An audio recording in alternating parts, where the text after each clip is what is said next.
Bom, vamos lá, pessoal, começar a nossa aula sobre romance romântico, tá, gente? Falamos em outros vídeos sobre a poesia romântica, agora a gente vai falar sobre a prosa romântica, né? Como surgiram os romances, as histórias, né? As grandes narrativas românticas, tá? E eu já começo com esse slide aí falando que elas surgiram dos folhetins, como vocês estão vendo ao lado ali, tá? Que eram os folhetins, pessoal? Os folhetins eram geralmente essas histórias parciais, né? Com formato, que nem vocês estão vendo ali num dos tópicos, parcial e sequencial, ou seja, era publicado parte da narrativa, claro, dividido em capítulos, então um capítulo sequencialmente, periodicamente, às vezes um capítulo por semana, né? O que era mais comum. Surgiu mais ou menos por volta de 1830, né, com autores como Alexandre Dumas, Eugène Sue, Walter Scott, e eles começam publicando esses pequenos capítulos, né, periodicamente, nos jornais. Então havia um espaço para os jornais, né, destinados a essas pequenas narrativas. Então muita gente comprava jornal, principalmente as esposas dos maridos que compravam os jornais, ou os filhos, estudantes, né, como eu coloco ali no público, tá? Pegava os jornais só para ler os folhetins, né, e acompanhar essas tramas, né, que às vezes duravam às vezes o ano inteiro, né, porque era um capítulo postado por semana, podia ser às vezes até por mês, certo? Essas histórias tinham como características, né, uma narrativa ágil, né, acontecia muitos acontecimentos, né, para brincar com a imaginação do leitor, tem um efeito dramático muito forte, né, para a gente tá lendo sempre fazer, né, nossa, e ser levado a ler o próximo capítulo, comprar a próxima edição, né? Então, abundante de eventos, com muito efeito dramático, descompromisso com verossimilhança, né?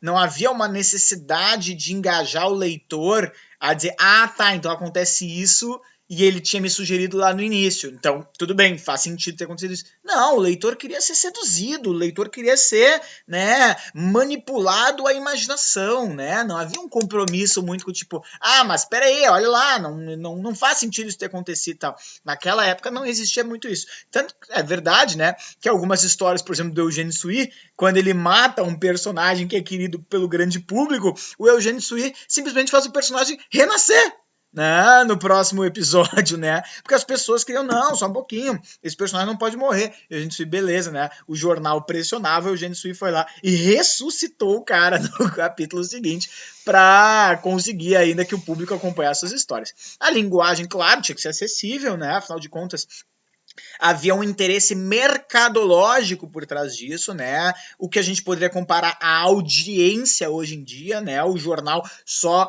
renovaria o contrato, só daria continuidade, as narrativas compraria o produto, né?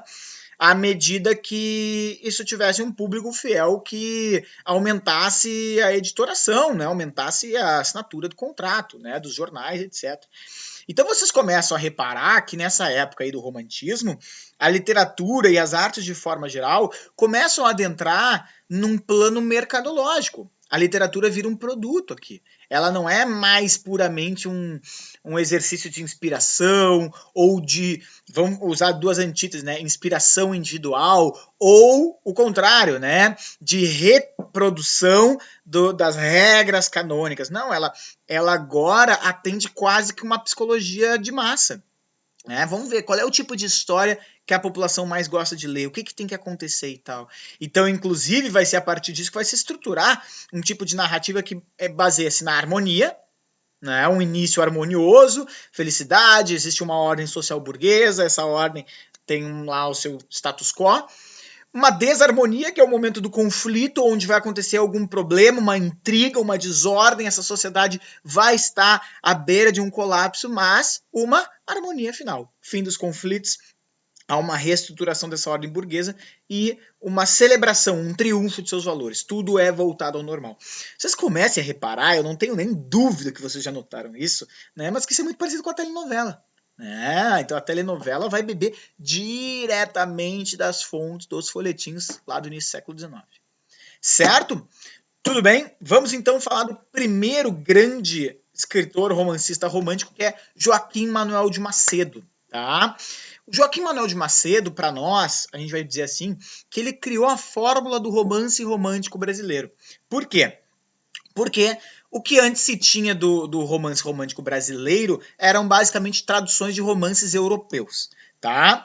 O que o Joaquim Manuel de Macedo fez? Ele não ignorou esses romances europeus, mas ele pegou esses enredos, né, a essência desses romances, e adaptou a dois valores europeus importantes. Primeiro, cenário, né, botando coisas que o imaginário popular conhecia. Né? Claro, porque isso seduz o leitor. Imagina, pessoal, você que está me ouvindo aí de Imbituba, por exemplo. Se você ouve uma história, a nova novela da Globo vai se passar no Porto de Imbituba. Poxa, eu nem gosto de novela, mas eu vou ver. A nova novela vai se passar ali na igreja aqui de Garopaba, lá na Ponta das Pedras lá. Pô, eu vou ver só pra ver o cenário que eu frequento diretamente. Quem tá me ouvindo de Porto Alegre aí, pô, a nova novela vai se passar na Redenção. Pô, quantas vezes tu já fomos na Redenção tomar um chimarrão, ou passear com o cachorro, e daqui a pouco tá lá o Reinaldo Gianecchini, o Caio Black, a Paola Oliveira caminhando no mesmo lugar que a gente toma chimarrão. Isso mexe com a gente. Então a gente quer ver. Agora, olha que sacada também que o Joaquim Manuel de Macedo fez. O Brasil era um país pré-capitalista, o Brasil era um país feudal, né, no início do século XIX. Então era um país patriarca, e é até hoje, mas naquela época então era legitimado. Hoje a gente tem o direito de problematizar isso. Né? Hoje o patriarcalismo ele é implícito. Naquela época ele era explícito. A mulher só ia ler se o marido permitisse. O filho só ia ler aquilo que o pai deixasse.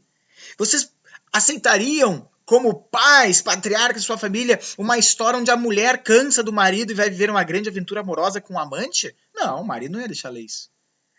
Uma história onde o filho decide desafiar a hierarquia do pai e viver um grande amor, a la Romeu e Julieta? Pô, gente, Romeu e Julieta é uma história patriarcal.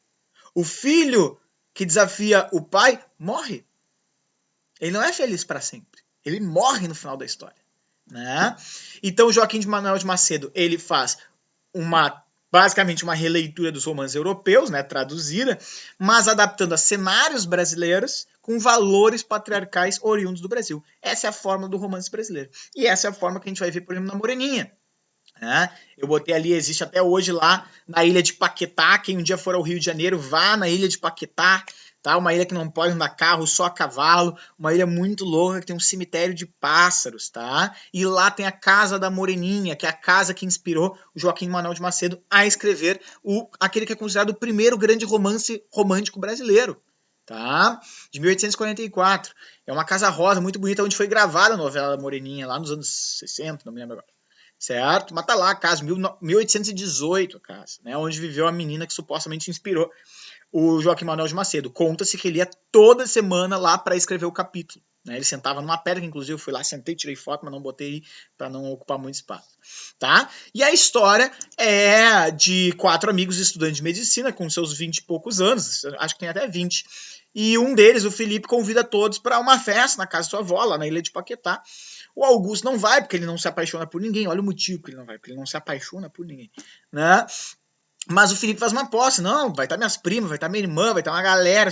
Que, ó, tu vai te apaixonar por alguém. Não, não vou me apaixonar. Vai, não vou. Então vamos apostar? Se tu te apaixonar por alguém em menos de um mês, tu vai ter que escrever um romance. Olha só a aposta, não é um fardinho de cerveja, né? É escrever um romance. Se tu não te apaixonar, eu escrevo um romance. E Augusto, beleza. E aí ele chega lá, o Augusto, e acaba se apaixonando pela Carolina, né?